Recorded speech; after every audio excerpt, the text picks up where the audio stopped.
बद्रीनाथ धाम में master plan के तहत पुनर्निर्माण कार्य तेजी से चल रहा है।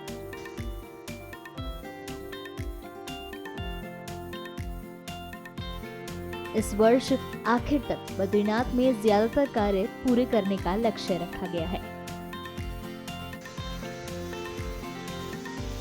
शासन प्रशासन द्वारा पुनर्निर्माण कार्यों की नियमित मॉनिटरिंग भी की जा रही है।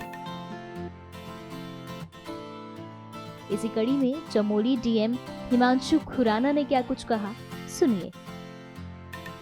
देखिए, बद्रीनाथ में जो पुनर्निर्माण कार्य चल रहे हैं, काफी तेजी से उसमें काम चल रहा है।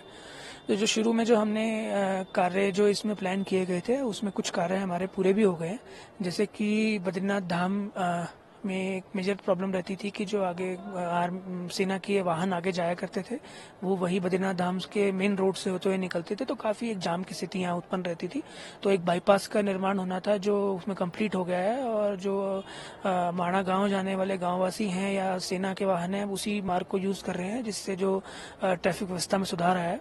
साथ ही साथ एक हमारा आईएसबीटी था धाम के बिल्कुल शुरुआत में, उसका रिफर्बिशमेंट किया गया है, वो काम भी पूरा हो गया है। इसके अतिरिक्त एक वन वे लूप रोड बनाया गया है। पहले एक ही रोड का इस्तेमाल होता था आने जाने के लिए, तो वन वे लूप रोड में वो एक लूप के रूप में काम करेगा। जो गाड़ियां जाएंगी अराइवल प्लाजा में यात्रियों को ड्रॉप करेंगी और वो दूसरी तरफ से मुड़ के अपने पार्किंग या अपने जो उनका स्थान है वहां चली जाएंगी। इससे भी जो यहाँ ट्रैफिक मैनेजमेंट है, यात्रियों का जो मैनेजमेंट है, उसमें सुधार आया है। बाकी जो कार्य हैं उनमें तेजी से कार्य चल रहा है। जैसे अराइवल प्लाजा है, वो भी इसी वर्ष हमारा पूरा हो जाएगा। उसके लिए भी टारगेट फिक्स्ड हैं और जो लेबर की तैनाती है, मशीनरी की तैनाती है, पर्याप्त मात्रा में की जा रही है। एक जो हमारा काफ़ी इम्पोर्टेंट वर्क है, रिवर फ्रंट है, जो अलकनंदा नदी के आसपास रिवर फ्रंट का कार्य उसमें तेजी से चल रहा है। उसकी मॉनिटरिंग भी शासन स्तर पे भी और हमारे द्वारा भी निरंतर की जा रही है। उसमें भी हमारा उद्देश्य है कि इस वर्ष वो सारा कंप्लीट हो जाए, ताकि यात्रियों को एक रिवर फ्रंट के रूप में एक अच्छी वहाँ पर सुविधा हम प्रोवाइड करा सकें।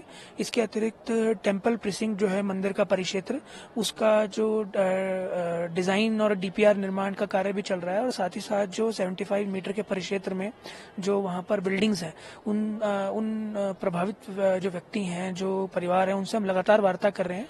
पूरे प्रोसेस में हम यही इंश्योर कर रहे हैं कि जो लोकल लोग हैं, लोकल हमारे जो व्यापारी हैं, हमारे जो तीर्थ पुरोहित हैं, ये हमारा पार्टनर बने, इसमें हम हमारी सहभागिता करें, इस पूरे प्रोसेस में हमारे पार्टनर बने। और हम इनके साथ कोऑपरेशन के साथ हम जो हमारे स्टेक होल्डर्स हैं, उनके साथ कोऑपरेशन के साथ हम जो हमारे कार्य हम करें, ताकि स्थानीय लोगों के लिए भी और जो यात्री देश दुनिया से आते हैं उनके लिए हम जो यहाँ पर व्यवस्था है उसको हम बहुत बेटर कर सकें।